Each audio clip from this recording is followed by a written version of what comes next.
Green hydrogen. ये जो green word है, क्या इसका मतलब ये है कि ये जो हाइड्रोजन हरी होती है, हरे कलर की होती है या ग्रीन कलर होता है?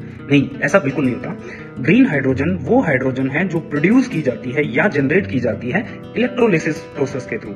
और इलेक्ट्रोलिसिस प्रोसेस में जो इलेक्ट्रिसिटी यूज की जाती है वो रिन्यूएबल एनर्जी से आती है, मतलब सोलर एनर्जी या फिर विंड एनर्जी यूज की जाती है हाइड्रोजन को प्रोड्यूस करने के लिए। क्लियर है? अब एक चीज जो न्यूज में है, अभी दीनदयाल पोर्ट अथॉरिटी कांडला ने कमीशन किया है इंडिया का पहला green hydrogen plant port sector में, जो कि कांडला पोर्ट पे है। तो ये आप याद रखिएगा, ये क्यों इंस्टॉल किया गया है, कमीशन किया गया है, ताकि जो नेट जीरो का जो टारगेट है वो अचीव किया जाए।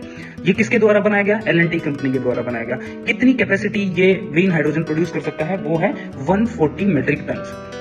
ये चीजें आप याद रखना, ये स्टेटमेंट में क्वेश्चन आ जाता है। ऐसे ही अब इंपॉर्टेंट हो जाता है, जैसे इस साल पूछा था नेशनल ग्रीन हाइड्रोजन मिशन क्या है, तो उसके ऑब्जेक्टिव आपको पता होने चाहिए। ऐसे ही जो टारगेट्स दिए गए हैं कि नेट जीरो कब अचीव कर लेंगे, तो वो टारगेट आपको पता होना चाहिए। पॉलिसीज से रिलेटेड टारगेट बहुत बार पूछे हैं कि इस साल सोलर एनर्जी से कितनी इलेक्ट्रिसिटी प्रोड्यूस की जाएगी, रिन्यूएबल एनर्जी से कितनी प्रोड्यूस की जाएगी। तो ये जो मिशन है, ये जो टारगेट है, आपको प्रीलिम्स और मेंस दोनों के लिए इंपॉर्टेंट है। कोई भी मिशन होता है एनर्जी से रिलेटेड, ग्रीन एनर्जी से रिलेटेड, तो आप उसके नोट्स बना लीजिएगा।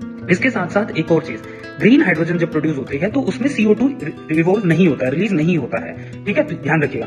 अगर ग्रीन हाइड्रोजन मतलब कोई भी हाइड्रोजन प्रोड्यूस करने के लिए हम लोग जो ग्रिड वाली इलेक्ट्रिसिटी यूज करते हैं, तो उसमें CO2 प्रोड्यूस होता है, उसको ग्रे हाइड्रोजन बोला जाता है। इन दोनों के बीच में भी आपको डिफरेंस पता होना चाहिए।